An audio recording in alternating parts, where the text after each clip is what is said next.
Welcome to the Kindness Project, the podcast designed to share stories of kindness and share how kindness can make positive change in our world, one small act at a time.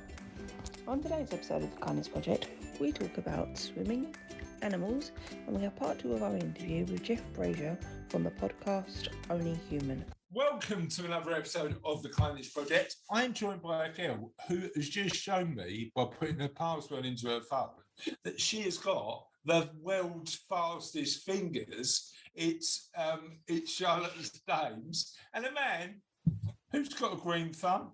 It's Russ Dames. How are we doing, chaps? Not so bad, thank you. Sorry? I don't type that fast. Yes, you do. You know what? I can type really fast on a keyboard. I can't type massively fast on a phone. Can you, Russ? Nor can I. We wasn't brought up on phones, so was we? We was brought up on keyboard. Back in the year 2000. Back in the day, it was all keyboards, wasn't it? Oh, stop saying stuff like that. Your back's going to start in any minute now. No, my back's fine, mate. My back's all good, mate. Oh, mine's not. Actually, my arms are hurting today because I did a swim yesterday. That's on you.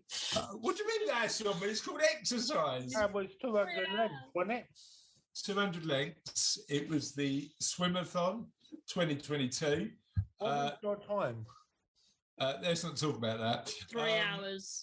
It was very slow. It was 2 hours something, and it wasn't quick. I did get to one point, Russ, where I was so slow. The woman came over to Cassie, who was had the unenviable task of counting all the laps, and said, "Is he all right? He looks a bit. He looks struggling a bit." You haven't got up to marathon level yet, then? Well, you know what? I don't know what a swimming marathon is, because that was 200 lengths was 5K, right? The open water swim challenge I want to do later in the year is open water, so you're not stopping, but it's actually only 2.5K. So it's the equivalent of 100 lengths, but done like just you're swimming in a lake. You're just doing it consistently. So actually, the London Marathon events who do London Marathon, their big swimming challenge is a lot less distance-wise than 26 miles. I wouldn't fancy swimming 26. What time of year did I do that, though? September. Oh, not so bad then. Yeah. So I don't know whether I was planning on doing it this year, but as me and you were away in July. What's the date for it in September? End of September. Oh, I'll be gone. I'm not saying you're going to do it, am I? No. So yeah, I don't know yet, mate, whether I'll do it this year, because the problem is if I need to train, I'm losing July because we're away on our little trip across Europe in July. So we'll have to wait and see. But if not, I'll do it next year, and we'll see how we go. Are you a swimmer, Russ? Because I know on last week's episode you talked about your rubber shirts. Why are you laughing? I mean, in swimming, you actually get to wear a rubber hat. Have you tried that? I can swim. Ross doesn't wear hats. Oh yeah, I forgot about I forgot about Russell's hot head. It's fine, Russ, because when you're in the water with your rubber hat, you need to keep the heat in. I don't know why I bother turning up for these. I can swim. I haven't been swimming in a very long time. Right, you haven't been swimming in a very long time. So if you were swimming, would you wear your famous rubber shirt and rubber hat, or would you think about your even more famous hot head? No, I do what I usually do on Zoom, turn up naked. I don't recommend that, Russ, if you're going into a public place. There's a thing called public indecency, and I've... He's allowed to turn up swimming without his shirt off, and everybody does that. Sorry, are you saying Russell shouldn't turn up swimming without his shirt? That's so Talking of swimming, I prefer to swim in the sea than I do in the swimming pool. Well, I mean, I like swimming in the sea, but the bit that I haven't done yet, and I need to get some practice in, and I'm going to try and do this over the summer, is open water, like lake swimming, dock swimming, all that. I've never tried it. No, well, me neither. And apparently, you need a wetsuit because it is cold, cold, cold. So we'll see how we get on with that and go from there. Right, question of the podcast time, ladies and gents. And this week's question of the podcast is unofficial question of the podcast, swimming related. What's the weirdest place you've had to swim? Raz, what's yours? That'd be Is in it the bath, wouldn't it? Sorry? That'd be in the bath. You swim in the bath, do you? That's how kids learn to swim, in the bath. Oh no! Do they? You just put them in the swimming pool and give them I'm pretty supervision. sure it is. I didn't learn to swim in the bath. I don't think I learned. to How swim in the deep's your bath? How wide's your bath? It's a normal bath, but you learn to do the strokes in the bath, don't you? Oh, when you're trying to escape, yeah. As a baby, you mean? Yeah, Not last week, Bryce, yeah? not last week, no. You're not still learning in the bath, yeah? That's the only exercise I do getting in the bath, having a swim. Bath swim. But I tell you what, that's a new sport. International bath swimming, and what you've got to do is just try and get as much water out of the bath while you're swimming to do that. I went on a holiday once and they had a big splash contest. I think you would be legendary at that, Russ. I think swimming is one of the most entertaining sports to watch when it's not humans doing it. Like, have you seen the pig swimming? No? Oh my god! What's pig swimming? I don't think that's what it's called, but it's the one where the pig jumps off the little platform into the water, paddles through. I'd pay good money to watch different animals swim. I mean, dogs swimming are, you know what I love about when dogs swim? They just go in with so much enthusiasm. I'll tell you what always amazes me, the people that shower their cats. Sorry? Yeah, What's Yeah, I know. they give the cats a bath and stuff like that. Sorry, have I missed something? Where have you two seen showering cats? Yeah. TikTok, Is Yeah, it? Instagram. And you know what I see on TikTok? I see on BBC News, because I sometimes watch it in the morning, a girl on TikTok with a hedgehog. Yeah, She actually owns a hedgehog. Right, you can have hedgehogs as pets legally in the UK, Russ. right. So she owns a hedgehog. I don't think Yeah, quite a famous hedgehog. Kenny said they're not she's... particularly affectionate, though, are they? Oh Hedgehogs? no, they're so sweet. Yeah, they are. Are She they? said it sits and nibbles on her neck and everything, yeah? Amazing. Did she ever get a hedgehog prickle in her? She said once you get used to the sharpness of it, Sorry, why would I want to get used to the sharpness of but it? it's like people that sew, they form calluses, don't they, where they keep pricking their finger. I, Oh, I know a kid and he was a BMX biker and he had the calluses along his hands. yeah, no, I get that. I get that. I get why it's sewing or knitting, or not. Actually, it's more sewing than knitting, isn't it? Sewing as a hobby you might want to build those calluses up and stuff like that. What I don't want to do, Russ, is build a protective shell from a hedgehog when I haven't even got to have a hedgehog. But, Their bellies are soft. but some people My dog's better. I can just. some people like that and some people don't. Sorry, some people want to build up calluses to protect No. them from a hedgehog. Some people want to own hedgehogs and some people don't. Right? It's like people who own ferrets. Oh, they're so cute. No. You know what? Interestingly, ferrets I get. Yeah, they're Because so cute. ferrets fun, they're soft, they're Right. bouncy, they're You all that can't- sort of you stuff. can't It's like the reptiles I had.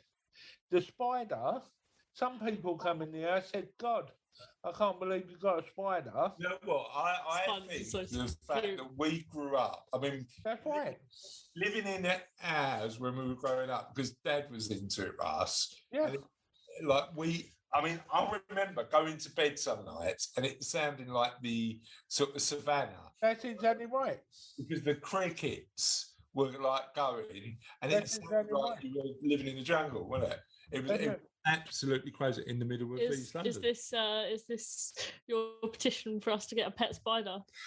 No, it's Oh. not. And we're That is- definitely not getting a That pet. is where you get it from, though. Most the things you enjoy as an adult, you learn from your parents. We're not getting a frog either, so. No, petition for us to get a spider and call it Charlotte Jr. My mum was called Charlotte. My first spider was called Charlotte. I mean, After Charlotte's Web, not you, but after Charlotte's Web, not you. It's okay, Ross. It's Not okay. you. It's okay. Oh no. I've already had stick insects named after me, don't worry so about I'm you, good. niece.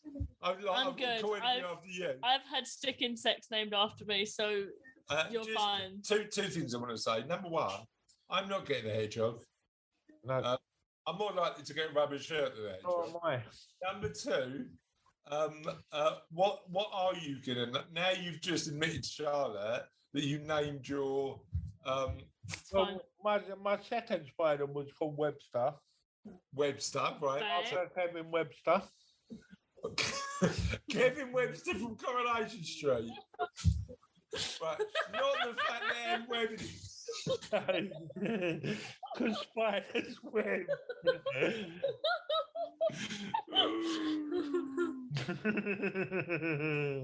Tell me your third one was called Dirty Dead.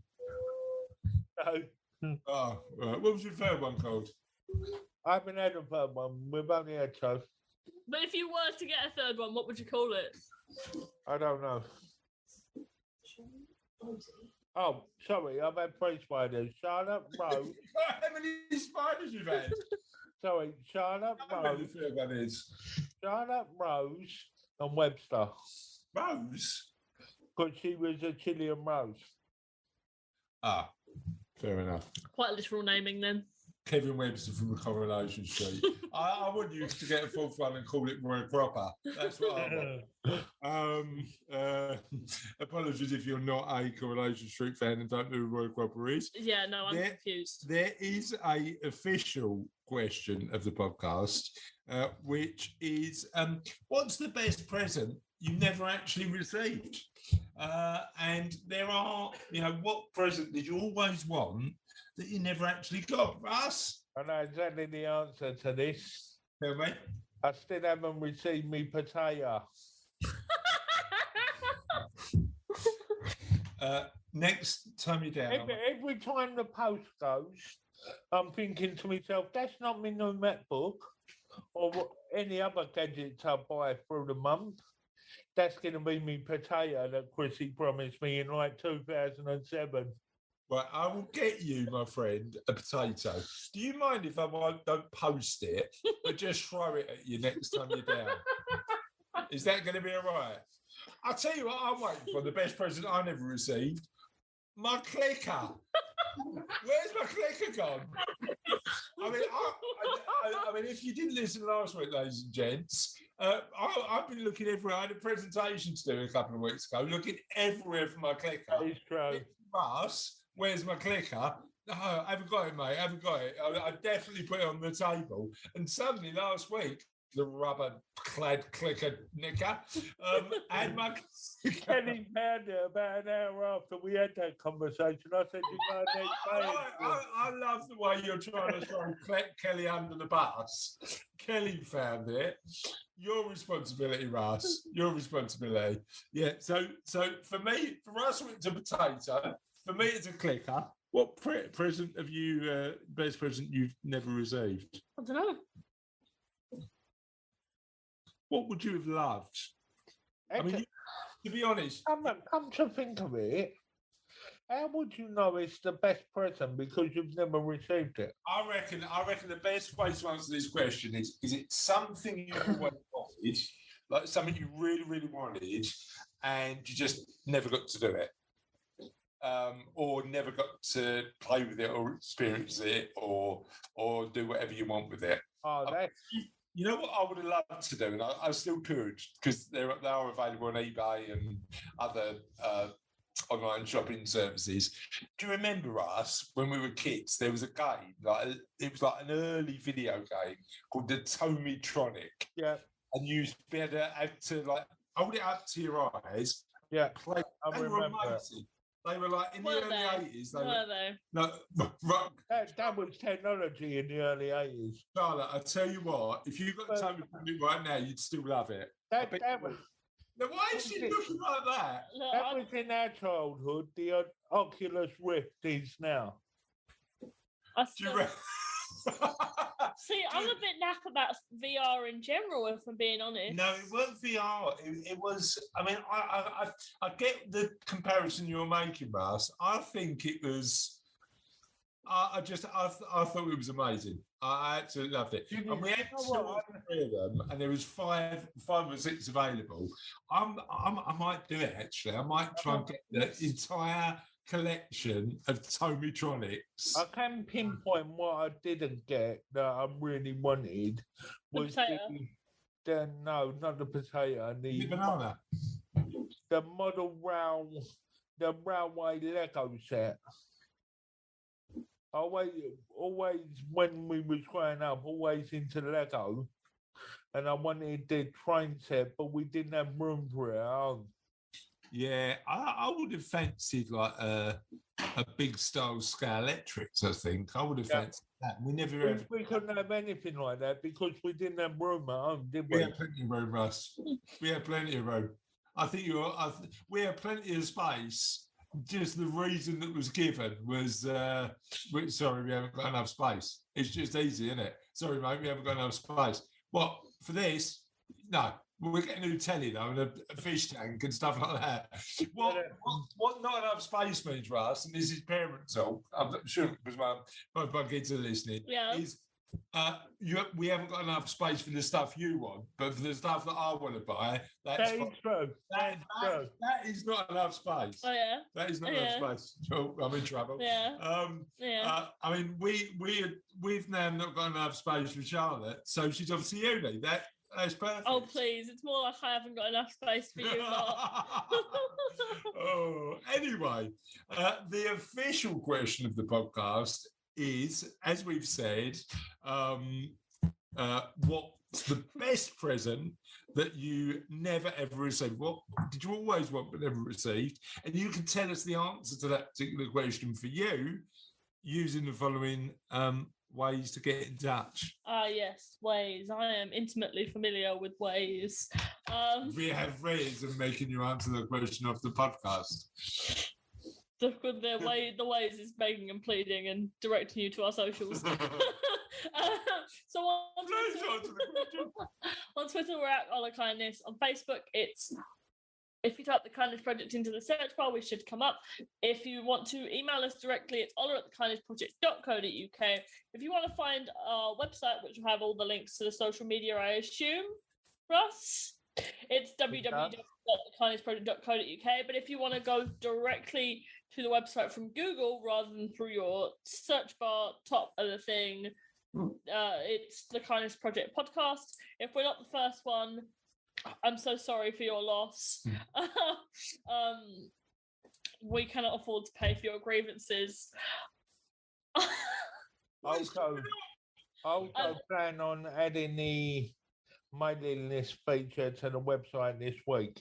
Oh yeah. Mailing list. So we are right. Talk to us about new stuff that's happening on the Kindness Project. Yeah, so we've got a few things coming up. We're building a mailing list, and we're looking at getting on some collaborations with other podcasts in our sector. Yeah, so we really like it on the Kindness Project that we get a boost to a lot of amazing guests who come on and tell us about their stuff. What I'd ask is that we are looking to collaborate more. So if you do know somebody, particularly somebody who hosts a podcast in our space, in the space of just sharing good stuff that's happening in the world, please do get in touch because we'd love to help them, help each other. Support, collaborate, work together. So please let us know if there's anybody that you think we should be introduced to, because as we said, a lot of our best guests comes from us, being introduced. Recommendations, yeah. Yeah, exactly. So please do let us know. And when Russ designs the new limited edition Kindness Project mug, we might buy you a Kindness Project mug just to say thank you. How about that? I've just made that up. Are you gonna do that then? Russ is going to do that, ain't you, Russ? Have you got the bank balance for that? How much is it going to cost? I don't see when. Well, it depends on how many people want to recommend people. Sorry, what are the rules for the recommendation? So, if we have the people on the podcast, do they get a mug then, or is it just a recommendation? They get a mug if their recommendation becomes a guest. So you've been framed rules. And yeah, exactly. Yes, you've been framed rules. You get your 250 quid. You don't get 250 quid. You just get a mug if your guest appears on the show. So it's a bit like pointless. You always get a trophy, but then there's no cash prize at the end. No, it's not like pointless, Russ. Because you get an opportunity to win a cash prize. You've been framed rules. Why do they recommend themselves though? Oh, do you get a mug if you recommend yourself? Yes. Well, clearly the person not paying for any of the mugs is the one making the choice about whether we give away more mugs or not. Well, if we just distribute them about, and then one day they'll be in like charity shops and stuff, and people will have to look up what's on the mug, and then we'll get more listeners. It's just gone through the roof. This is the whole joint travel budget all over again. Yeah, I know. And now you're paying. My mugs to everybody. My money's our money. My money's my money. This is it. At the start of this podcast, I didn't have a mug budget, and suddenly I'm starting to worry about my mug budget. My mug budget is going to be more than my fuel bill. You're sounding distinctly like the Simpsons there. What? They have a budget for everything, don't they? The Simpsons. I want a mug budget. I want a College Project mug budget. What's my budget? Send me a budget. I don't know what your budget is. Oh, okay. It depends on how many guests we have. Fair enough. Well, if we get enough guests, I will invest very happily. Just send me an open check and I'll make sure I'll get one. No limit mug budget. I'm not doing that. On that note, before I send Russ an open check for this unlimited collection of mugs, we will move on to kindness news. And the first bit of kindness news. You done? You done? You done? You done? I just see Rams cracking up about something or other. You done? No. You definitely done. You done? Right, can I just, before we move on to kindness news, Russ, let me just talk about my strange daughter, right? She's had this thing over the last few weeks. Look at her laughing, look. She's had this thing over the last few weeks where she would just wander up to me and just do this. Rawr. No, you're doing it wrong. I'm going to... Rawr. Nothing wrong with that. And I know, look at him shaking his head. She'll just wander up and go... and expect me to reply with the phrase, and I won't. Is it like a secret language then? Just going, what? Should have got a cat, not a dog. Should have got a spider. Should have got an hedgehog. What noise does an hedgehog make? They're like a high-pitched squealy noise. Go on, give us an impression. Oh, no, I'm not. It's terrible. We get them out of the back garden, and don't get me wrong, they're nice enough. But once they start making that high-pitched squeal, the dog goes crackers. What? Oh, so many questions, Charlotte. So many questions. Number one, why are the hedgehogs winding your dog up? Number two, I don't. Why have you got so many hedgehogs in your back garden? Because number three, you were selling hedgehogs to me last week, and suddenly the pygmy hedgehogs live in a vivarium indoors. The hedgehogs you keep as pets. The ones in the garden are lovely. Don't get me wrong. They're lovely. I leave them alone. They do their own thing. They do whatever they want. But I leave just backing onto me is like a little wooded area. Right. and they come off the wooded area and make this squeaking noise, made Snoopy go Why crackers. do they make a squeaking noise? What's the reason? It's just what they do.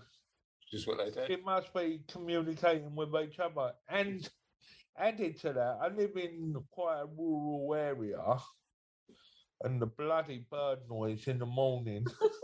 Just such a moaner. I mean, you sound like such an old man. You bloody bird. I used to like the morning bird noises. I don't know what, because we used to have a tree that used to sort of hang in the. It wasn't ours. It was next door. I'm known to my friends as Victor. Victor Mildred. Huh? Reference completely lost on Charlotte. Let's move on to kindness news on that Yes. note. Shall. Whereas Russell talks about the hedgehogs being both lovely and really annoying. It's like when you're talking about a person and you don't want to be rude. So you go, yeah, they're nice. But like True. they're nice and all. Let's talk about kindness, because this is a podcast where we highlight the amazing things people are doing in the world, not Russell's hatred of hedgehogs. Charity, this is one from February 2021, so we're going back in time. Charity urges kindness to help rough sleepers amid freezing wet weather. If you do decide to give someone money, do it in good faith as one human being to another as a matter of kindness. Showing rough sleepers a little kindness this winter could be the turning point. Producer Russ, why are you giving me a news story from winter 2021? Sorry. Early 2021. In May 2022. Let me tell you the relevance of it. Right. When we was meant to bring this out, originally, we was going through quite a cold snap. And I thought it was relevant because donating to homeless people in the cold weather. Look, let's be honest, donating to the homeless and Important in all weathers. Important in all weathers, and this is going to be a really good reminder.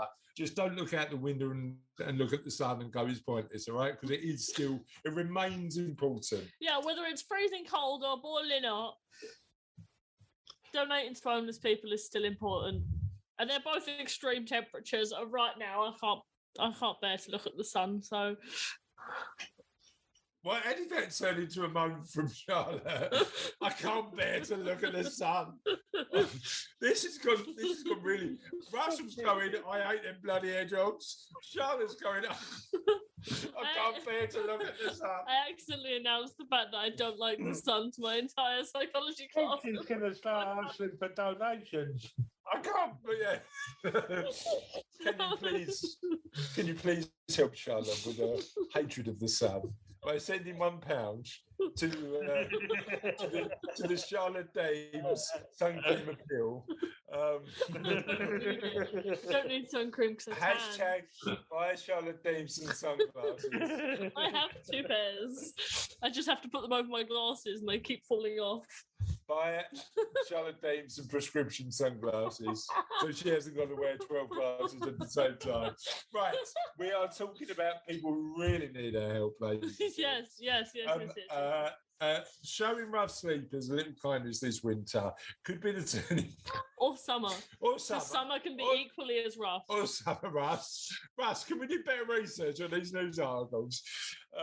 Could be the turning point to helping them off the streets. The head of one of the UK's leading homelessness charities has said, shocking images of people queuing for food support during some of the coldest weather seen in Britain for a decade has prompted many to ask charities on social media what they can do to help. And I can't get access. This is just poor Russ. I then can't get access to the rest of the article because it's behind. Oh no. It's not behind the paywall. Apologies, Russ. Temperatures plunged to minus 23 degrees overnight in Scotland, the coldest temperature recorded in the UK since 1995.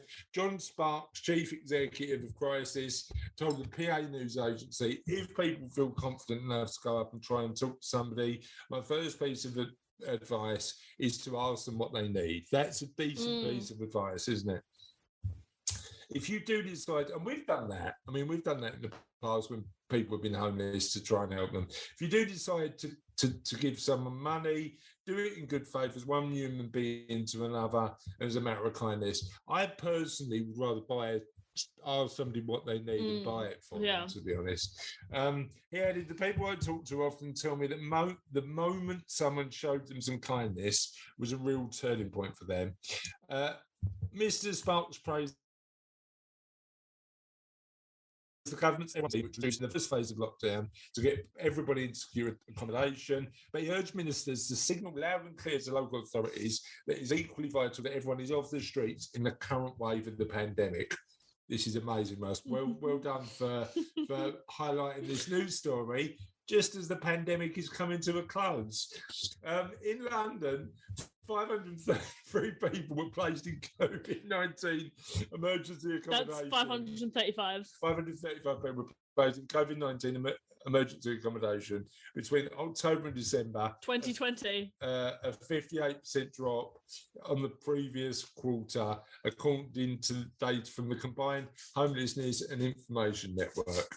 So basically, it's so important, both, you know what's interesting? I think it's important to make sure that we're in a position where we don't forget that homeless people post-COVID exist. Thank you. I'm trying to turn the ship around for you, Russ. Post-COVID exists, and the fact that we still need to support homeless people. And even because obviously that article was talking about winter and sort of the extreme conditions of winter being hard for homeless people. But then you've also got to remember that summer can be hard as well if you're without access to cool air, water, shelter. Now we've got conversation started. Yeah, you know what's interesting. So try and salvage this. We've got a really interesting interview coming up with a lady called Martha Lawton, who's going to be on a future episode of the podcast. I've recorded the interview already. Yeah, and she, part of her previous roles was helping people who've been on the streets and had drug and alcohol problems previously with understanding how to manage their money and trying to help them move forward into better lives. And what she realised was, and we've had this conversation before, those people you assume well, actually, you don't assume, but those people are in a position where she felt that it was surprisingly close to her position. So you assume that these people are fundamentally different, but they're in that position, even though at some point in their lives it may have been all going swimmingly, and due to mental health, due to a small thing that changed it, tragedy, due to relationships breaking up, actually they moved into that situation where they fell into drug abuse or alcoholism or whatever it may be. Just they were intelligent, ordinary people who had just fallen on sort of a bit of bad luck. So I think if we can be grateful enough to always remember that we're not a million miles away from those people in those streets, and the kind thing to do is to help, support, and give back. I think that's really important. Definitely. What do you guys reckon? That is right. I totally agree. Yeah, good stuff. All right. Next one, which is a bit more up to date, Russ. Well done on this one. Chris Evans raises 864,750 for Ukraine. From March. From March. Well done, Russ. We've got a relatively up-to-date news article. Amazing production work there. Chris Evans' auction for Ukraine on Virgin Radio has raised £864,750, which will go towards the Disasters Emergency Committee. More than 100 prizes were donated for the auction, including owning all the rights to an unpublished song by Boy George, which he wrote about Ukraine after performing in the country. A bed and breakfast extravaganza at Chris's house, a VIP pub in the park lunch hosted by Matthew Good, Matt Smith, Stu Bonneville and Colin Firth, and tickets to Las Vegas for a meet and greet with Rod Stewart and a 3-night stay at Caesar's Palace. Listeners also gave more than 20,000 through the donate button outside of the bids. And Chris Evans told listeners, the Frothy Coffee Man has done the best job ever with this. Basically, everybody we contacted to get involved said yes. Honestly, when we launched it, we thought 100,000 would be great, 500,000 would be beyond a dream, and 800,000 would be unbelievable. Thank you. So amazing work from Chris Evans and his celebrity chums in raising so much money for what you didn't like. Chums. That? You didn't like the word chums there. No. What should we call it then? Friends, mates. Chris Evans and his celebrity mates. His merry band of celebrities would have been preferable to chums. No, you've taken it too far. I'm going back to chums. No, Chris Evans and his celebrity chums did a brilliant job. Let's move on to this element of interview. The interview. I've got the word interview. The interview this is the next segment. Of the podcast segment, as the other word. The next segment, which is the interview. This week, we've got the second part of our interview with Jeff Brazier. Jeff Brazier hosts his own podcast called Only Human, available in all good podcast places. Is a football commentator, helps people with life planning, life coach, but he also does amazing stuff in talking about grief and talking about mental health and doing some just positive stuff in his local community, arranging walks so that people can come along and have a chat. Which is really, really good. So enjoy the second part of the interview with Jeff. If you haven't heard the first part yet, you can go on to episode what, Russ?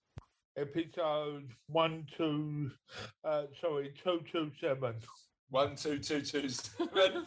I didn't realise we'd done that many. 227. 227 to listen to the first bit. Let's listen to the second bit. And what gets you out of bed in the morning? What is it that you love to do? I think at the minute it's you talk about community and bringing people together, and it's funny because that's actually my main focus at the moment. I've always got a bit of a project going on, and it will come under the umbrella of being a coach and trying to help people. But what shifted was within the last 2 years, you realise that self-development and looking after yourself used to be just something that maybe you was lucky enough to have the time to do, or the inclination to go down that path, whereas now I see it as a necessity. I think that we're carrying more uncertainty than I think we've probably ever dealt with, and as I say, I explained to childhood to it feels familiar. It feels like there's a little alarm bell ringing that's sort of telling me that I don't think you have to be particularly perceptive to see that it'll have an impact on everybody. I think there's a lot of people that will be worried about their income. There's a lot of people that will be worried about paying their fuel bills and things like that and getting around. So with more stress comes more issues and potentially more psychological damage. So my whole thing at the moment is, as you suggested, just getting people together around community hubs, because I think when people are together as a group and as a tribe, if you like, you then find the solutions naturally and quite easily. When we are isolated, which a lot of us feel, we've spent more time in our houses over the last 2 years than we have generally. And I think that leaves you alone with your own thoughts. And I think sometimes that is good for some people who like their own company and are fairly good at keeping balance. Whereas I know it's really bad for others who require that human connectedness in order to be able to navigate through life. You know what? I think what's interesting, and again, I'm slightly off topic, but I'll talk about it because it's relevant. I think there's a real demand for community at the minute as well. So one of the things that I do is, and the weird thing is that my experience was coming from a slightly different place. It was as a business owner. So where we are in Havering, during lockdown, running a business, particularly during COVID, felt really lonely. And I've got, same as you. I've got a team of people who work with me. Really amazingly fortunate that the business continued. But some of those challenges of running the business in that sort of environment felt, I hadn't managed before and I didn't know what to do. So one of the things that we did during lockdown is just set up a little Facebook community called Havering Means Business and just invite other business owners along, mainly as therapy for me, Jeff, to turn around and go, who can I talk to about these challenges that I'm facing? And within a year, we had 850 business owners in that community. So it shows that actually for me, it's always that case. Well, what do we do about it? And what we did about it is start that community and built it and made it grow. But I think there's just a real demand and desire to connect, isn't there? Maybe it doesn't matter what the identifying factor is, but just if you can feel that connection, that's really important. Well, that connection is the antithesis to everything we've been through over the last 2 years. We've been separated, and it's become normalized for us to feel less connected to one another. And you use a great example. I think it's actually easier for us to connect when we actually start, I guess, seeing the importance of it. And you've now got a network of 850 other business owners, which will no doubt be useful for many reasons. But it's what I'd like to do for your average individual who lives in an area, where we can identify a local community hub. It might be a really cool coffee shop that people like to hang out, that's got a bit of room in there. It's not necessarily exclusive to coffee shops, but that's where I've started in my local one. And all you do is get a few coaches, practitioners together. Not just talking therapists actually, but it might be people who are experienced in business that can run particular workshops on their specialist subjects, and it'll always be of interest to enough people to validate getting 30-40 people together to share it. And of course, when you are getting people together under the guise of, this is a workshop about, it might be grief, it might be anxiety, or it might be something slightly more cheery, then all of a sudden, again, human instinct just kicks in and people make connections, and all of a sudden it's like, I feel the same as you about that subject. Why don't we meet for a coffee next week? And I see myself as a facilitator. So that's right now. I'm working as a facilitator to just get this first kind of venture off and up and running. So it's like a template. I can then say, right, I'm coming to Hornchurch. Tell me where your community hub is. I'm going to go there. I'm going to speak to them. I'm going to find some coaches in the area. I'm going to get them communicating. Then we're going to get some workshops set up. Then we're going to do some walk and talks. So all of a sudden, I love the idea of having, it might be, first of all, you have 5, and then you have 10, and then all of a sudden you've got 50 of these community hubs around the country that are all following this very easy template. And how many people have found friends or found reassurance? You know what that reminds me of? That reminds me of our park run started.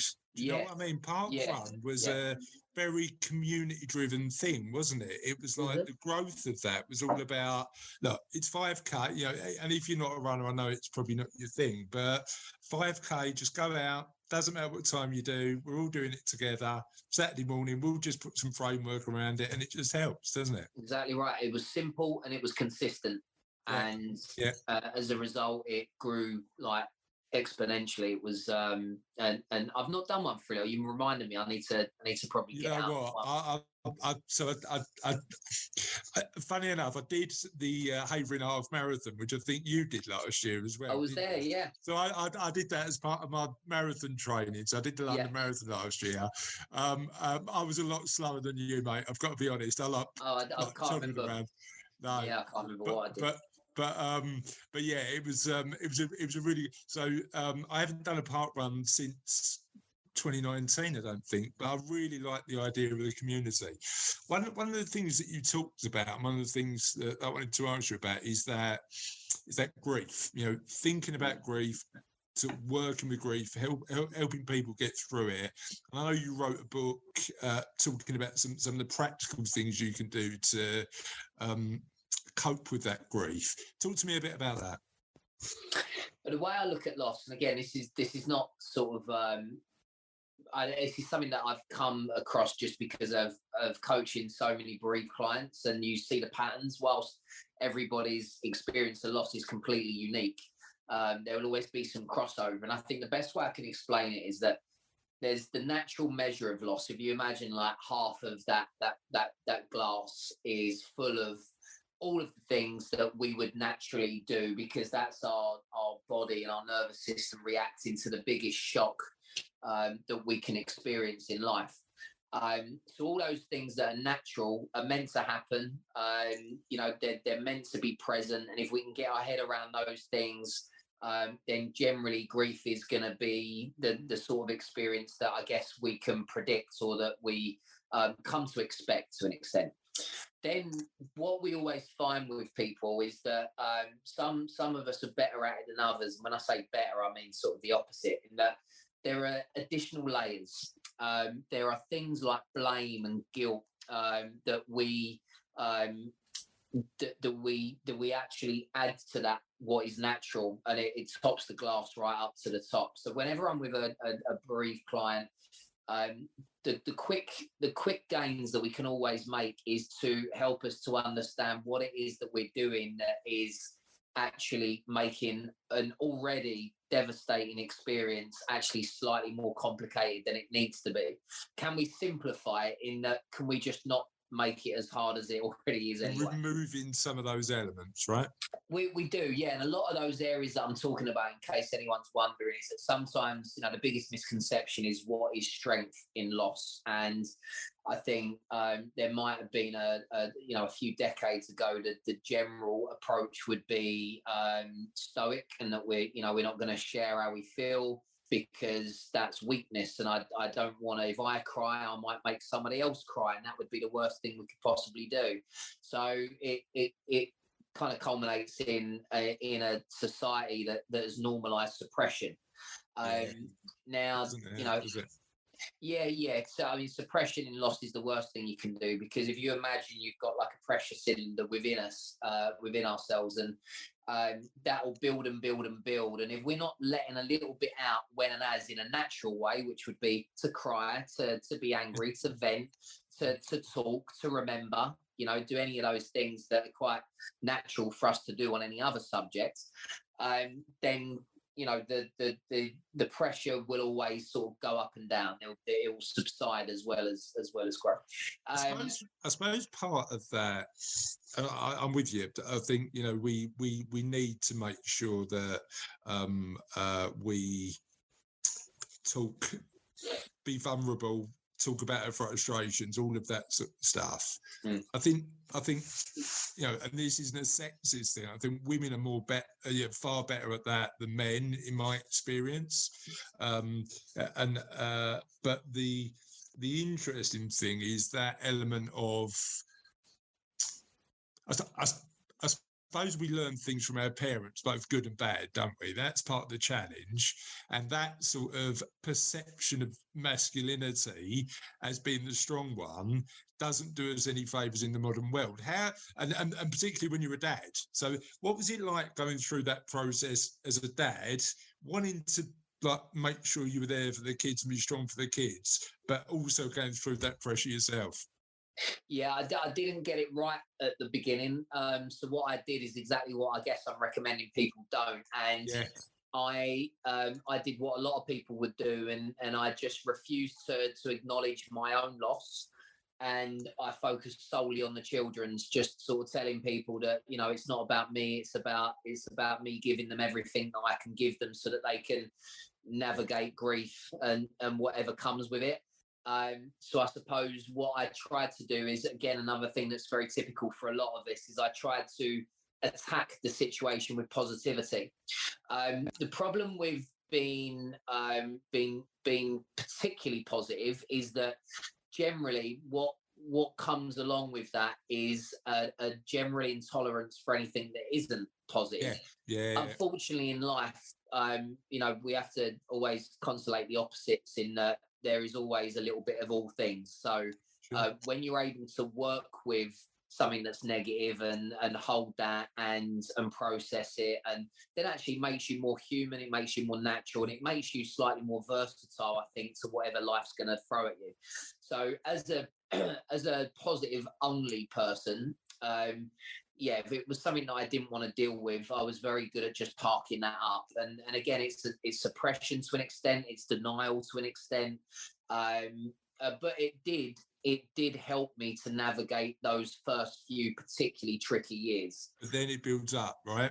If you're not But dealing with it, then it builds up. You've got to pay the debt. At some point, you've got to pay that debt that you're accruing. Don't realise that that's what you're doing as a coping mechanism. Yeah.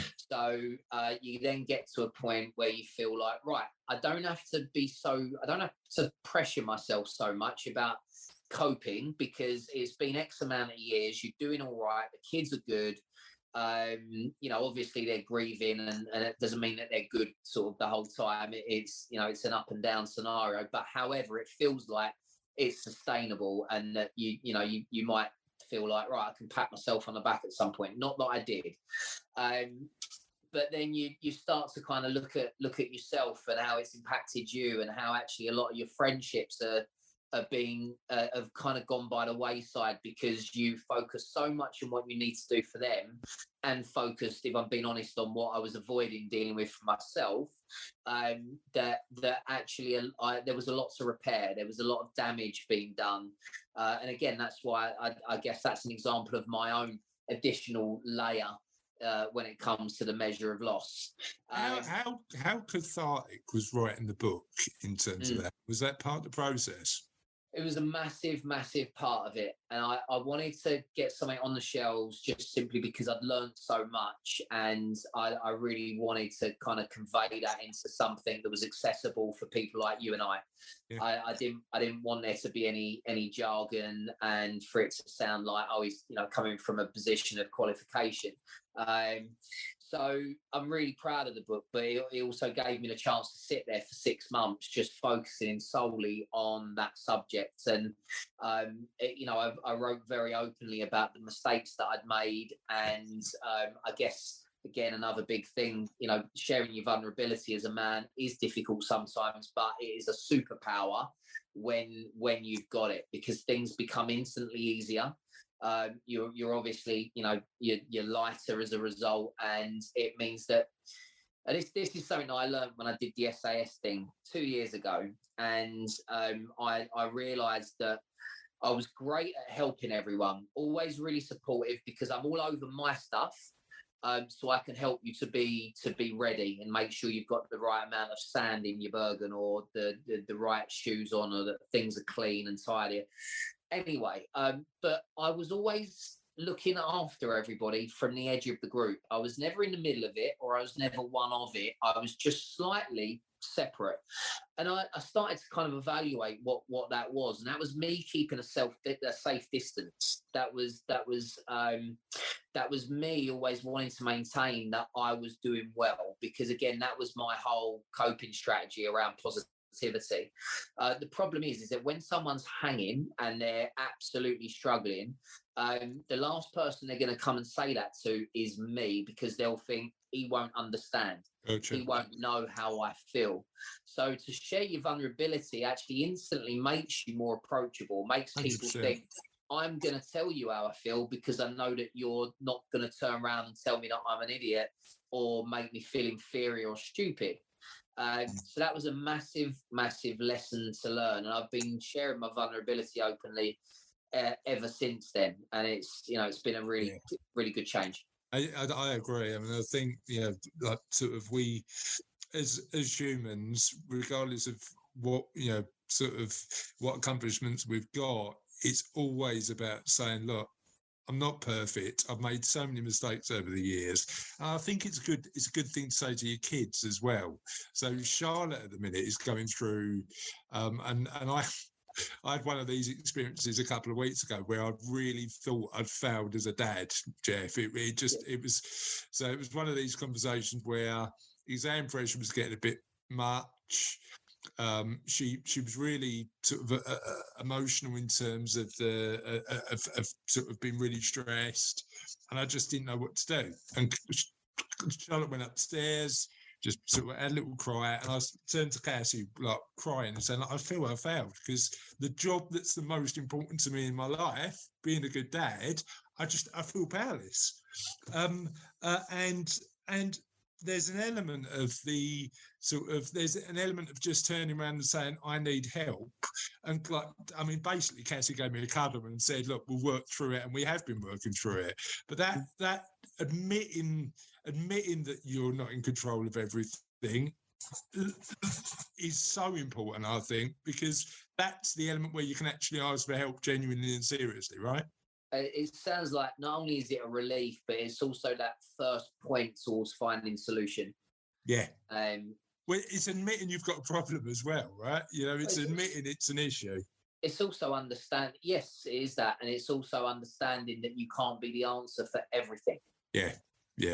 We've all got our limitations, and it's good to be aware of those. It's good to be honest about those as well, because when you tell someone about your limitation instead of always telling them about what you're great at, someone might actually be able to suggest something that will help your limitation be less limiting.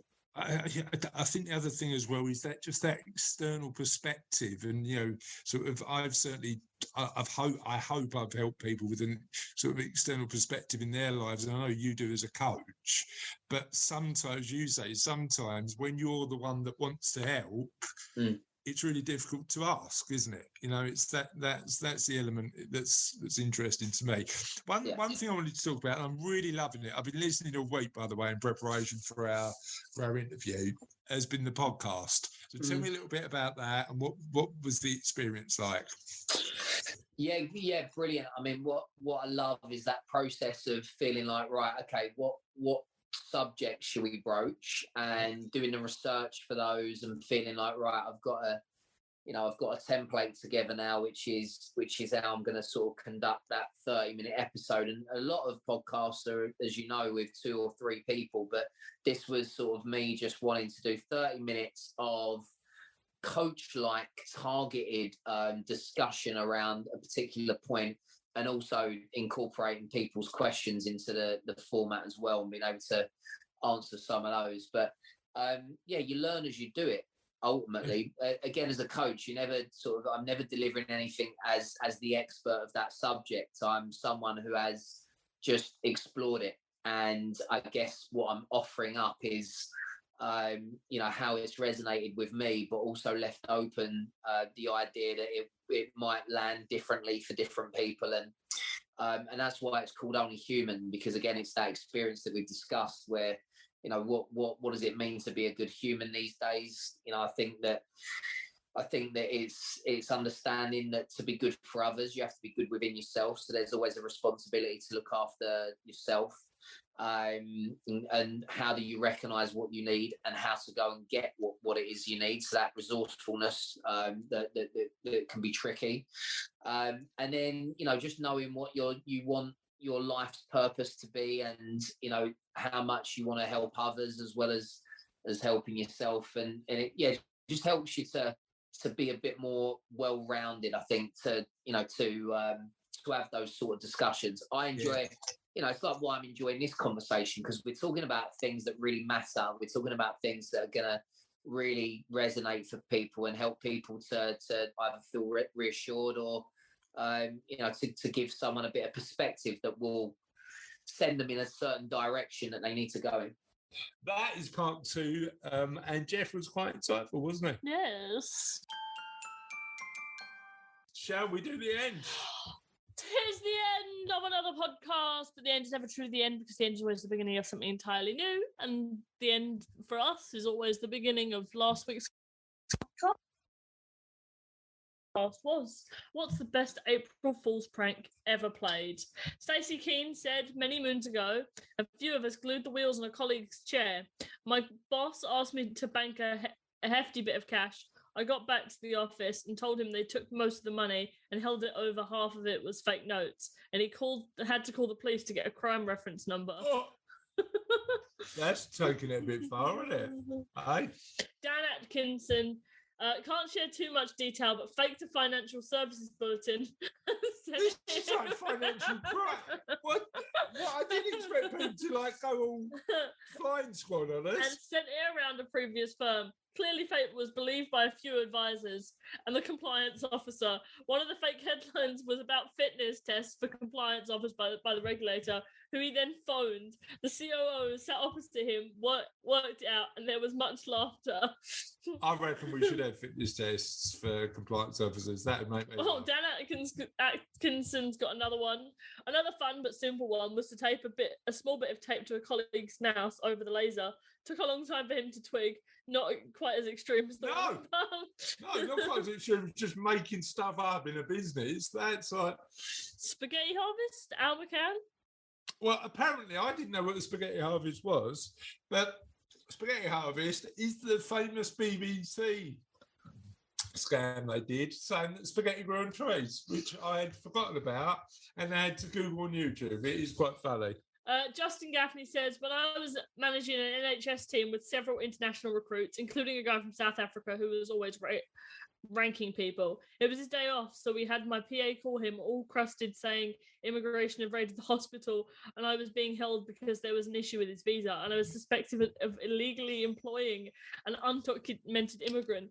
She said that he had come in straight away with his passport visa to the boardroom where I was being held. He arrived all flustered within the hour. When he walked into the boardroom, we surprised him with tea and cake and had a good laugh. A laugh? You threat, Justin. I love you, mate, but you threatened somebody to be deported. Where was the what? Russ, help me here, mate. Is deportation a laughing matter? I'm not sure you'd associate your name with like fraudulent, fake newsletters and deportation notices. I like this one. I mean, just the guy walks in, he sees the tea and cake. Is he coming? Oh, don't worry, I'm not being deported now. Does that Oh, that's all right. Don't worry. Oh, don't worry. No, we all had a good laugh. Threatened to throw me out of the country. Well, no, because they were like, oh, yeah, someone's here saying, like, they think you haven't got a visa, so just come and show us your visa and it's fine. Yeah, okay. Gillian Bird said the same shirt to a party. I love that one. What's that? It's the one where, like, people buy their partners the same shirt and they all turn up to the party in the same shirt. Oh, that's a good one. Daniel Fage said, Phage. Okay, I wasn't sure. Every day has a fall in it. The scale of what damage is done to said fall can range massively. Robert John Reed said, in Moneyed Mad... Oh, that's not what I wanted. How do I go back? How do I go back? Okay,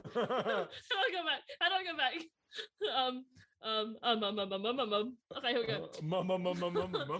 Robert John Reed said, in my money management column, I informed everyone that the FSA was asking you to waive files to prove compliance and to use public way bridges, £5 for an ISA and £50 for a DB transfer. FSA informed me the calls for the way bridge locations. I mean, this is like wasting genuine time. Like weighing your paper. Anyway. Victor Sachs said, cling film over the toilet was my finest work. They say the old ones are the best. Martha Lawton said, not sure about the best, but there are 3 good pods. Don't know what that is. All right, okay. Well, and on that note, we are finishing another podcast. Have a lovely week. Thanks for listening, and we'll see you next time on the Kindness Project. Have a nice time. Bye. Bye.